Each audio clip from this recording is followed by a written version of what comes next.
combination of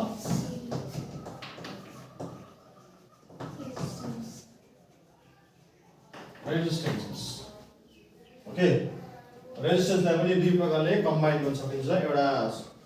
series combination अर्को parallel combination पहिला हामी सिरिज कम्बिनेसनमा डिस्कस गर्छौं okay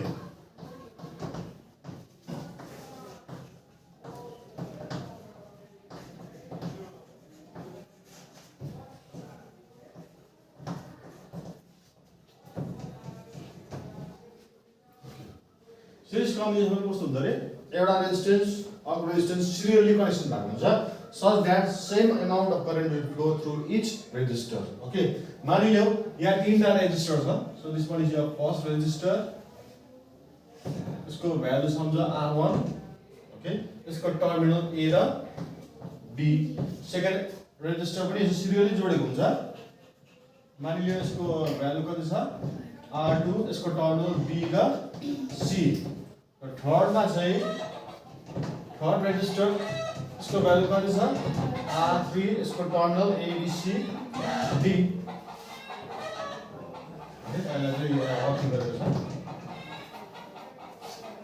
okay so there are three resistors having resistances R1 R2 and R3 र यहाँ current चाहिँ कति फ्लो हुँदैछ capital I is the current flowing through each resistor यो रेजिस्टरमा करेन्ट I नै हुन्छ यो रेजिस्टरमा करेन्ट I नै हुन्छ यो रेजिस्टरमा करेन्ट I नै हुन्छ फाइनली आउटपुट पनि करेन्ट हुन्छ I नै हुन्छ ओके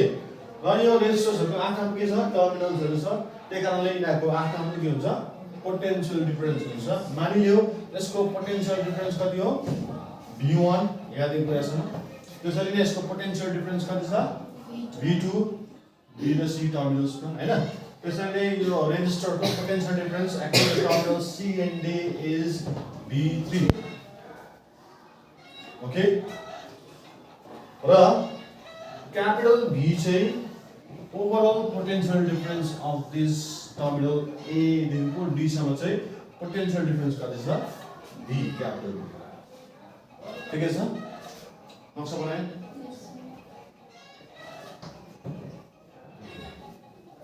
अब है यहाँ कुरा के आउँछ भने चाहिँ V भनेको ओभरअल पोटेन्शियल डिफरेन्स V1 भनेको यो रेजिस्टरको मात्र पोटेन्शियल डिफरेन्स V2 भनेको यसको पोटेन्शियल डिफरेन्स V3 भनेको यसको पोटेन्शियल डिफरेन्स हैन भनेपछि यो V is equal to V1 plus V2 plus V3 किनभने यो V1 V2 र V3 नै जोडेर के हुन्छ टोटल पोटेन्शियल बनिन्छ नि त हैन so you can write that V is equal to V1 plus V2 plus V3 the sum of individual potential differences is equal to total potential difference ठीक है सर मैले यसको गल्ती गर्छु अहिले बादमा नोट्स गरिदिन्छु ल अहिले नोट्स बनाइदिन्छु पहिला यो बुझी मात्र राख्नु ल अब हेर फ्रम ओम्स ल अब ओम्स लले के भनेको छ ओम्स लको इक्वेसन के छ V equals to I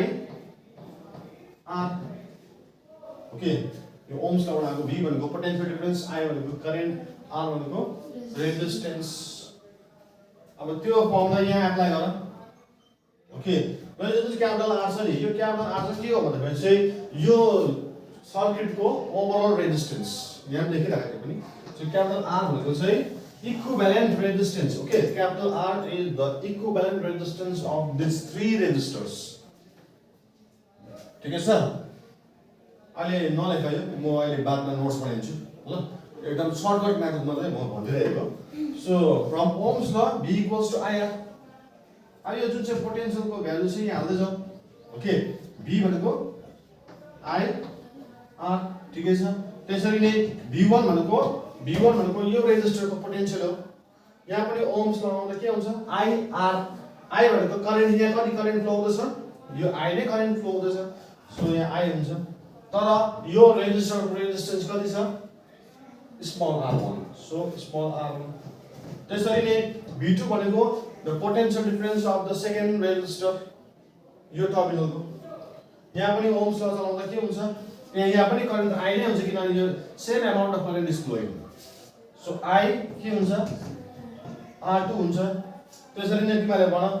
V3 को भ्यालु कति हुन्छ I R3 ओके अनि यहाँनिर के हुन्छ I कमन हुन्छ I कमन निस्किँदा फेरि भित्र के हुन्छ R1 plus R2 plus R3 I र I cancel. That means your equivalent resistance of the three resistors becomes R1 plus R2 plus R3 when they are connected in series combination. Okay. भनेपछि अब यो तीनटा resistor सँगै plus R3 सँग अझै अर्को चारटा resistor सँगै प्लस R4 plus R5 हुँदै जान्छ. Okay. So this one is your final expression for the equivalent resistance of the resistor when they are in series combination. Okay, यो त मैले सर्टकटमा बुझाइदिएको छु. अब चाहिँ हामी मजाले नोट्सहरु बनाउँदै जान्छौँ. Okay.